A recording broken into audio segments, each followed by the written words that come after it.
For those of you that don't know me, my name is Tony Walton. I am the manager here at Buckerfields, and I also run Avery's Acres with my husband, and we're just in Blind Bay, Sorrento area, where we raise our own chickens for eggs as well as for meat. So this is on behalf of the Shuswap Food Action Society, and we do this every week, and it's always a good session. So I'm happy to see everybody here and excited to talk some chicken.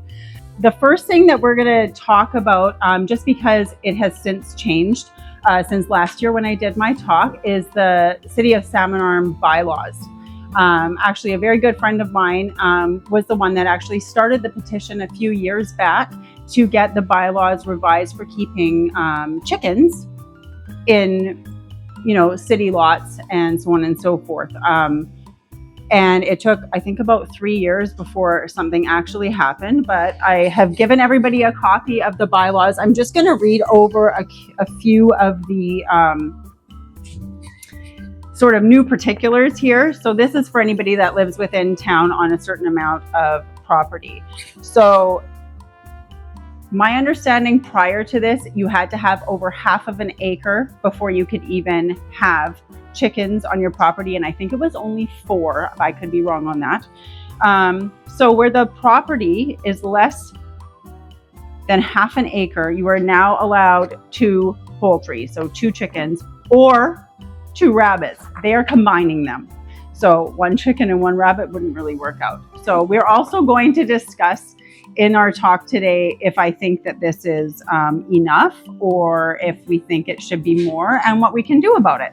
So after we go through that, we'll have a brief little conversation on that. So if you have half an acre up to an acre, you are allowed 6, and so on and so forth. If you have 1 acre plus up to 2 acres, you can have 10. And then anything over 2 acres, you can have up to 24. Absolutely no roosters on any of these plans. And roosters tend to be the noisiest. So that would explain that. For people that I don't think somebody with under half an acre, I don't think 2 chickens is quite enough. I think that at minimum it should be 4. I honestly think that the second point in here where it says 6, that should be deemed, anything under half an acre. Your average chicken lays an egg every 25 hours. So, you'll have, with 2 chickens, you're going to get 2 eggs in a day. So that's okay for some people, but most people don't even eat just 1 egg by themselves. So in order to change the bylaws, we have to take action, much like my friend did, getting petitions signed. We had thousands of signatures on that petition. We had a copy downstairs at Buckerfield. We took it to the Salmon Arm Fair. Everybody signed it that was in support of it. So in order to get change, we have to make the change ourselves and get people to listen. So if you feel like that is a fight that you want to have, I strongly encourage you, and yeah, definitely something to look at. There are other animal bylaws within this bylaw. You can look up online. I just printed the one that was relevant to today's talk. I'll tell you a bit about myself and how we got started. I grew up in the Lower Mainland in a regular, suburbia. And when we moved here, I decided that I wanted to take more control of the food that we ate. So we started with, and I thought it was a lot at the time, 8 chickens. They were almost ready to lay, and it was very overwhelming. And then I realized very, very soon after that, okay, 8 is 20. Chicken math is a thing. 8 is 20 and 20 is 60. It's okay. They all eat out of the same feeder. You're still putting you're filling your feeders, you're filling your waters, you're getting everything set up, you're putting the shavings down. What's a few more chickens?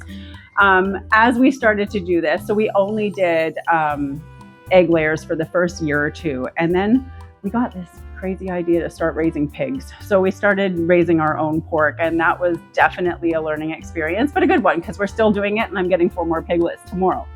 And then there was this, I had this epiphany. I was shopping in Askews one day, and back then Keenan Family Farms was raising chickens, and they were selling them at Askews. And I'm like, oh, it's really expensive for a chicken, but I'm going to try it.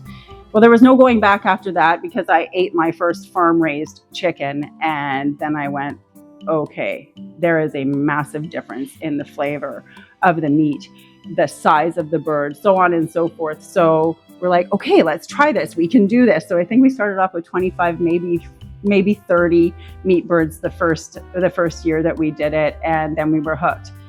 And so were other people. They got curious. They wanted to know, well, can I buy some chicken from you? You have pork too? Maybe I can buy some pork. So it developed into this farm that we never really intended on having for anybody else other than ourselves. But we managed to do it through the school of YouTube, from talking to different people in the community. I have the benefit of managing Buckerfield, so I have learned so much from the customers that shop here, my employees, other managers in other stores, and just so on and so forth. So I feel very privileged to be here, and I also really love this lifestyle that we have got ourselves into. So that's a little bit about me and my story. We are going to talk first about, I think we'll do egg layers first, because if you are just getting into it, I'm going to make the assumption that most of you want to start with egg layers. So I have brought a few things just because I did make the assumption that there would be some beginners here today. So the reason I've chosen to bring out the chatterbox is just because we can actually see the size of the feed in the bags. This is one of the brands that we carry. It is made by Richie Smith Feeds, and it is non-GMO. We also carry our Buckerfield's brand, also produced at Richie Smith Feeds, and we also have local Lakeland Organics feed that we sell here at Buckerfield's. But just to show you the size, so this is what you call a pre-starter crumble. This is what you're going to feed your day-old chicks. So when you bring your chicks home, this is what they need. It has the proper amount of protein. You can see it's a 25% protein. When you first start raising birds, you want them to have a higher protein. It's going to set them up for a healthy beginning. Once you go through your first, this is a small bag. This is a 5 kilogram bag. We also sell it in 20 kilograms. So if you're buying 25 chicks to start, let's say, you're going to probably opt for the big bag. Once you get through that first bag, you're going to then move on to the starter, followed by the grower. And you don't convert to layer pellets until you see your very first egg. From any of your chickens, once you see your first egg, that's when you're going to move on to a layer feed. They all have different percentages. They all have different price points. It just depends what you want for yourselves. That's why they all have different percentages. The higher the protein at the beginning until you get down to egg layer. Another thing to add for egg layers, over the winter months, when it gets colder, a lot of chickens are molting. That's when they've decided they're going to stop laying for a while. They're going to lose their feathers. They're going to look absolutely horrific. And then they're going to come back into their laying cycle. It's recommended to feed a higher protein just to give them that boost over the winter months. So there's an 18% that you would typically feed over the winter. The organic feed that I feed my chickens from Lakeland is a 19% for the winter months. So it does make a very big difference. When you're starting off with chicks, I have handed out, I just printed it off the Rochester Hatchery website, the starting off with chicks form. We bring in chicks to the store. We have them non-vaccinated, so the customer can choose whether they want to medicate them or not medicate them, because we have a mix of both that buy bird. We have a medicated starter. There's only one type of poultry feed that comes in with medication, and that is for a starter. Yeah, so it's just, and if something like Merrick's goes through your flock, you will lose a lot of birds. So it's something that you have to do your own research on and decide if that's the way that you want to go. And yeah. Any other questions? Have you ever had Merrick? I think I had one bird a long time ago that had Merrick's. We confined her immediately and she passed away a couple days later, because this is when we first started. I had no idea. I was still learning. This is in the first 8 chickens that we ever got. And has anybody ever watched Seinfeld and seen Elaine Bennis dance? That is kind of how I would reference Merrick's. It looks like that, like crazy spasm kind of movements in your bird. So we did lose that one. I luckily did not have anything else spread. My gut tells me it was Merrick's, but there are so many chicken illnesses that have very, very, very similar symptoms to really know for sure unless you get your bird tested. I had a rooster and he had bumblefoot and it was horrible. And he was such a sweet rooster.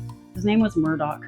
And I brought him in the house and we had a dog crate in the house, but throughout the day, he'd walk around the house with dogs. Then he started sharing the dog food with one of the dogs. And then we would watch YouTube together at night. And he literally, and I got rid of his bumblefoot, but he literally lived in the house for 3 months.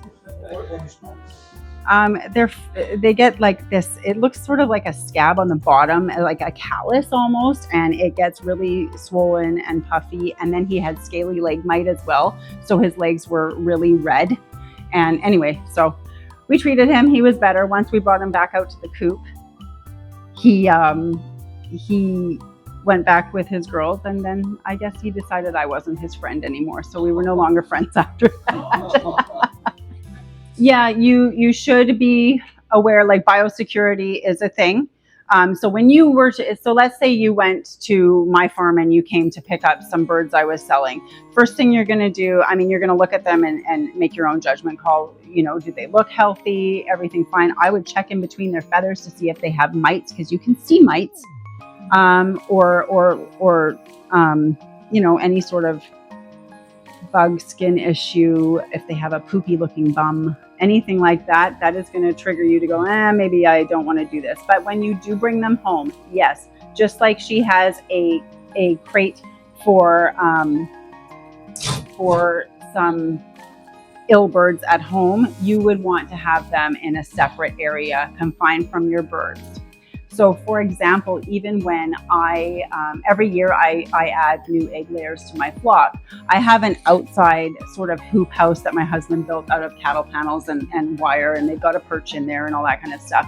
So my existing chickens can still see them, so they get used to them, but they are completely separated and away from them until we know that they're healthy. And then at that point, then we merge the two together. And it's always a really good idea to merge them into the other coop at night. Chickens don't see well. You put them in and then they figure out their pecking order the next day. The blood, because when a chicken sees blood, that's it. They will all go and attack that bird. So it's very, very, very important that you separate them. I actually had that happen a couple of weeks ago. One of my hens, they pecked at her, had her comb, and there was just blood absolutely everywhere. There's a few products you can use. There is a stop pick, which you can spray on the bird. There is blood stop powder. I personally, I go in the house and I grab baking soda and I put baking soda on, and it seems to stop it. But you definitely need to separate them until that's healed so that they don't continue to peck that bird. So if you flip through the Rochester catalog, you'll see different categories in there, and each one should tell you how soon you can expect eggs. But the dual purpose, about 5 months or so. That's for like Colombian rocks, barred rocks, Rhode Island reds. And then the hybrids, the Sexalinks and the Leghorns, they are a little bit sooner, I found.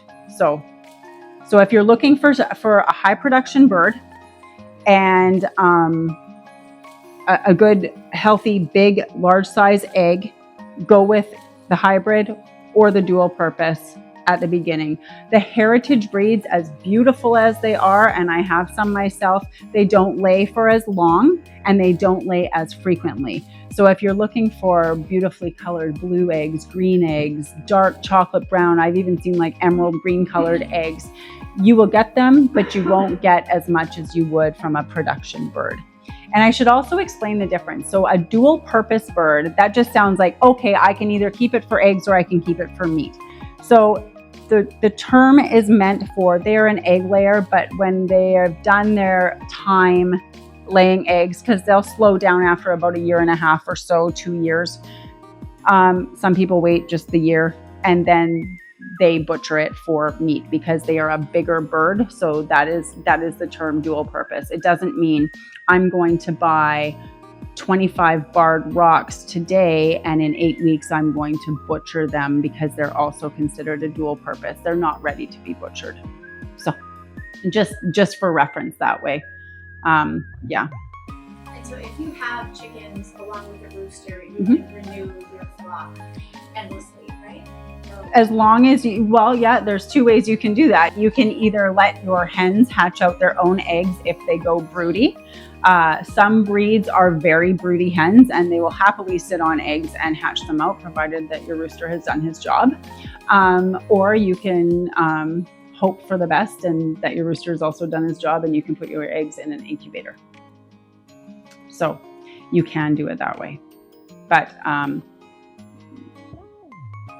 I have not. I have had 2 hens sit on eggs where I've allowed it to continue, because if it's the wrong time of year, you don't want your hen hatching out a bunch of baby chicks in November.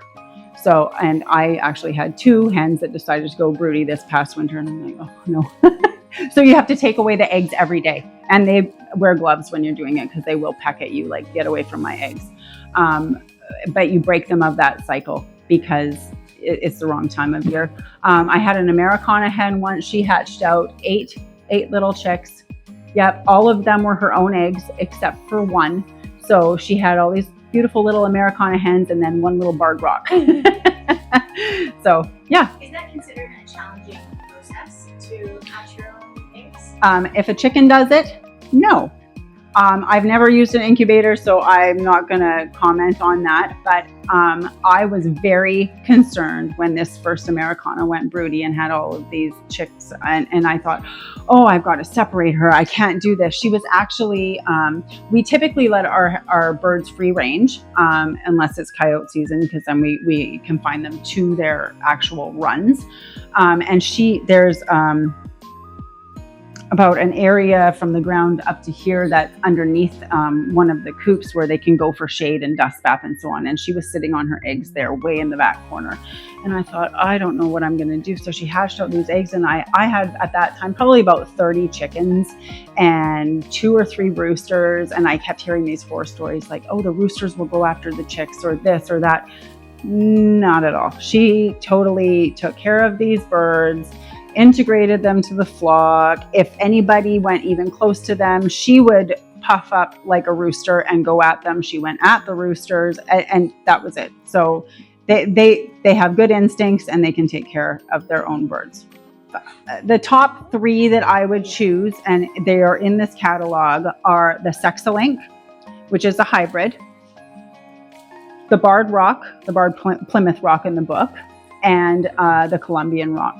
Those are my 3 go-tos for egg production. I have also raised leghorns, which are the all-white 1-under hybrid. They lay a really large size white egg for a skinny tiny bird, but they're really good production egg layers. But most people I find want brown eggs or different colored eggs, not the white eggs. So those are the ones that I would go with.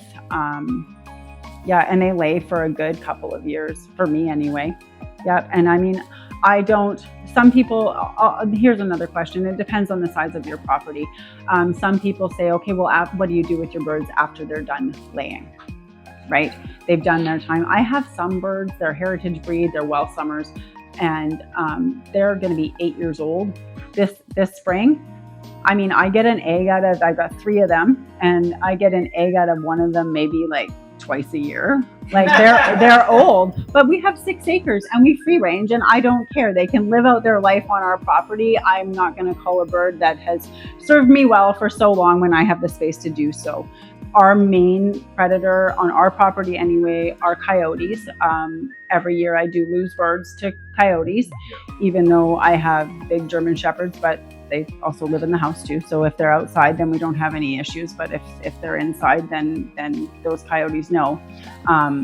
So we just lost a couple birds the other day, and so hence why they're locked back up in their runs. But you don't have a covered chicken run or anything like They have 2 very large inside coops that they can go in, and then a covered area under one because it's more elevated than the other, and then a lot of tree coverage. So trees are definitely beneficial. And when I did first start out with chickens, I insisted that my husband drape over netting over their runs and all this kind of stuff. But it's unnecessary unless you really have a lot of predators. So yes, this is another thing. So this is the part about the city bylaw. I understand why they don't want to have roosters, but at the same time, roosters are the protectors of the hens. The other day, I did lose a Buff Orpington rooster to the coyote because he was protecting the girls. So they call, they make very loud noises, and they will go at the predator to make sure that the girls take off and go back to their coop. So there are definite benefits to having roosters. Coyote season. Yeah, like breeding season. Like this time of year, you're going to hear a lot of coyotes. We have, like, even though like I may live on the highway, but I have 6 acres of forest that backs on to more forest. So there's a lot of animals there. So we have coyotes, we have bear, we have moose, we have deer, and there's certain times of the year right now. And I always find if I am not on time in late September to put those birds locked in their run, I will lose birds. It's consistent every year because I do document it on my Facebook page, so I can keep a record of when it's happening. So it's very on time. Those 3 old lady mamas that I call them, they are going to be 8 years old this year. So they do live a long life, provided that they're kept healthy and whatnot. I do understand where you're coming from with the hybrids, the mortality rate. Not as chicks, I didn't find, but if a bird is birds just die for various reasons. You don't even know. Sometimes they're fine one day and the next day you go out there and they're gone. I think that is more the case with a hybrid, but they are very good at layers. But I have had some of my hybrids for 3 years now. Those are the I think so. They're the Sexalinks. I did lose more leghorns than I did the Sexalinks, but yeah, the definite the dual purpose. They do. I would say they would last longer than the hybrid. Specifically, I mean, my favorite go-to ones are definitely the Colombian rock and the barred rocks. But yeah, they've been. Those are heritage? No, those are the dual purpose. Okay. And heritage breeds, I have had Americanas, the Wellsummers, Buff Orpingtons. The 2 Buff Orpington hens are amazing. The only downfall is for those of you that do decide to buy birds and you want to go the heritage route, you need to know that if you're buying them by chick, they come unsexed. So you run the risk of getting roosters unless you can source them locally. There's a ton of different groups on Facebook, Okanagan Poultry, a few others, that you can find people that are actually selling pullets. So pullets are female hens when they're just before laying. So if you're looking for one of the sort of fancier heritage breeds, you can definitely source them locally. But just like we talked about earlier, if you already have existing birds, I would separate them from the flock that you're introducing them to. Do you find that the heritage are less loud than the dual purpose? Yeah, and hens will always squawk when they're laying an egg. It's just the nature. And this is the point that I found interesting in the bylaw when I read this, and I thought, how are you going to do this? No person shall permit or cause any animal, poultry, pigeon, or other bird to create a noise or odor which disturbs or tends to disturb the quiet peace, rest, enjoyment, comfort, or convenience of any person or persons in the vicinity. First of all, you cannot tell a chicken to be quiet. You have no control over, anyways. So I did find this one quite humorous. In the Rochester catalog, there will be a breakdown of how many square foot each chicken needs. I don't know off the top of my head.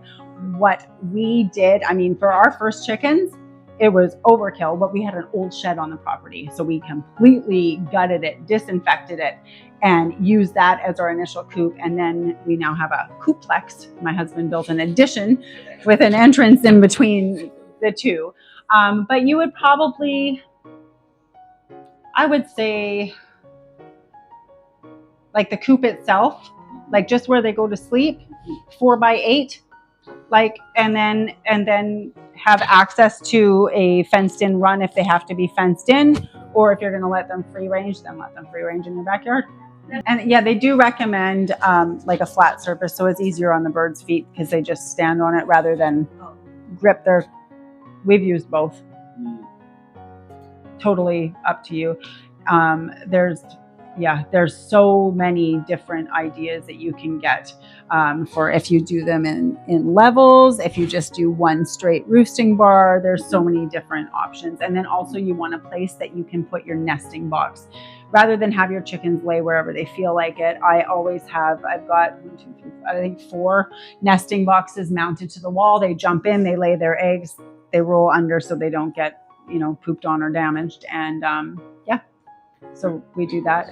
And another good thing too, we don't have any here, or I would have grabbed one today, is a mineral feeder. It is like $10. It has 2 compartments in it. And I mount it about pecking height. And I put one side full of oyster shell, one side full of grit. I want to touch on grit. This is poultry grit number 1. It's like a fine, I'll hand it around. Poultry grit number 1 is basically the teeth of your chickens. They don't have teeth, so it helps them grind their food so they can easily digest it. So you should always have it available, free choice. That's why we use the mineral feeder. So one side grit, one side oyster shell. Poultry grit number 2 is the one that you want to use for your full-grown chickens. Okay. Poultry grit number 3, you can see it's much bigger. That is what you want to give your turkeys if you raise turkeys. And this here is oyster shell. You can see it in here. It is a source of calcium. I put in the other side. It helps to make sure that your eggs are nice and strong. And most of the feed that you're feeding should have an adequate enough amount of calcium in it, but sometimes it's not quite enough. So I always leave it free choice. The bins are always full and they eat it when they need it.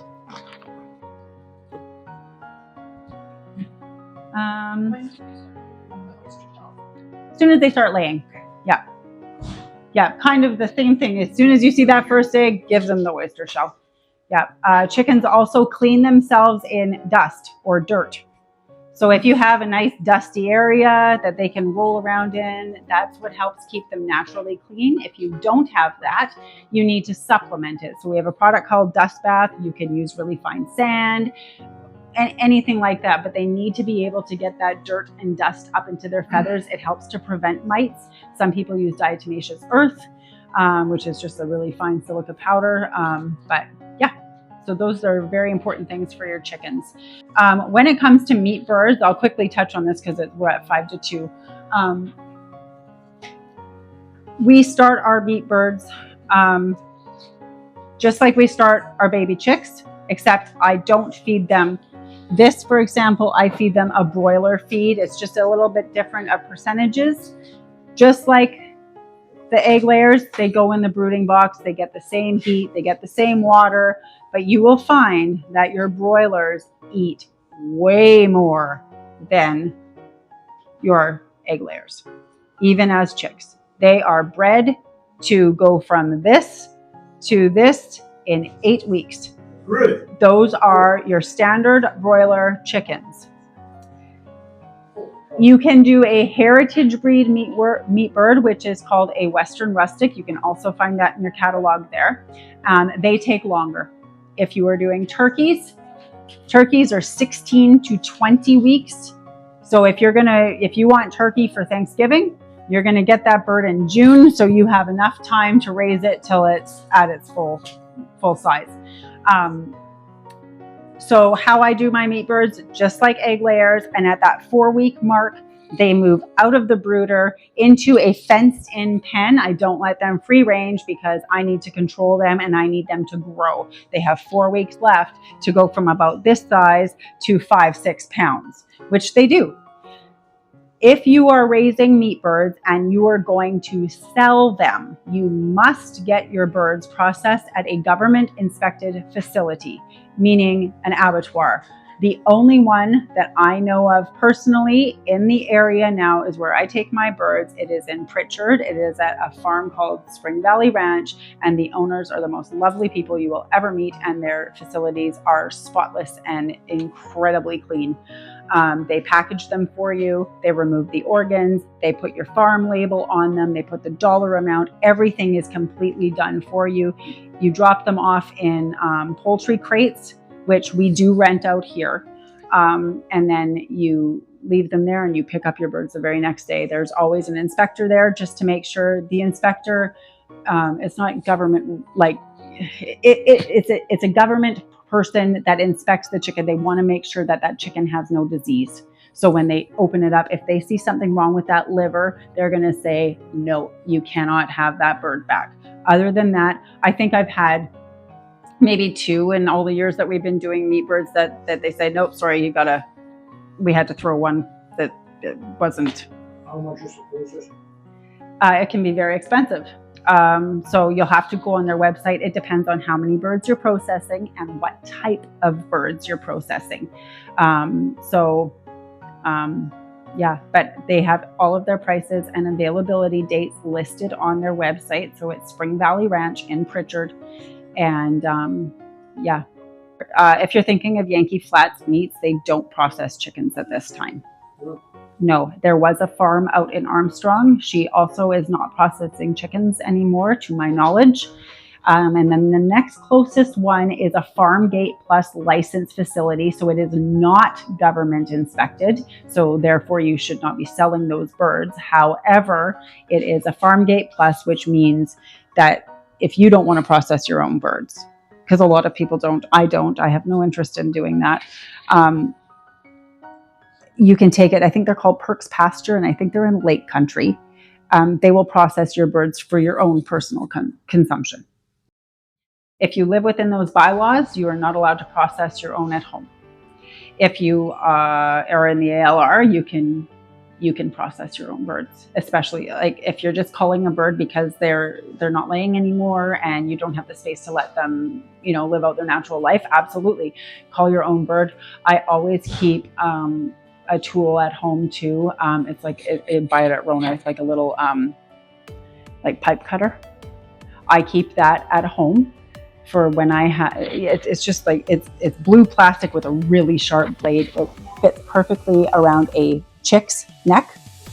And the reason I have that is because if I have a baby chick, and I've had a few, and I've had baby turkeys where their legs are going like this, they cannot eat, they cannot drink, they have got to be put out of it. They're not going to make it.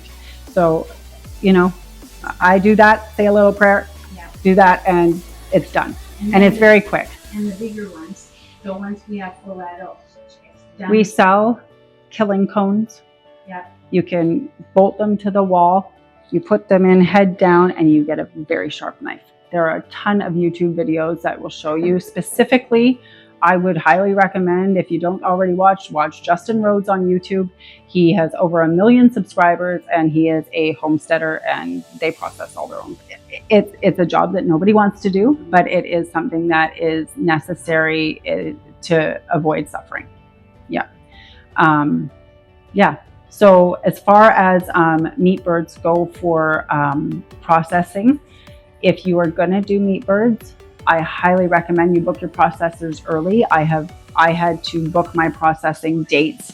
I mean, these chicks aren't even a thought right now, and I had to book my processing dates at the beginning of January to get the dates that I wanted for all of the batches that we're doing this year, and pay a deposit.